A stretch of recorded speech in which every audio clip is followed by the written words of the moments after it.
Matur suwun dumateng panipun keluarga agung Bapak Bunari Dala Ibu Jumainah Mas Arya Trihandoko Kiajeng Aulia Isna Sandrohagia selamat menempuh hidup baru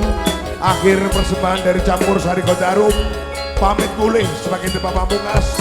matur suwun buat semua keluarga sedaya kuyung bila taufik walhidayah wassalamualaikum warahmatullahi wabarakatuh.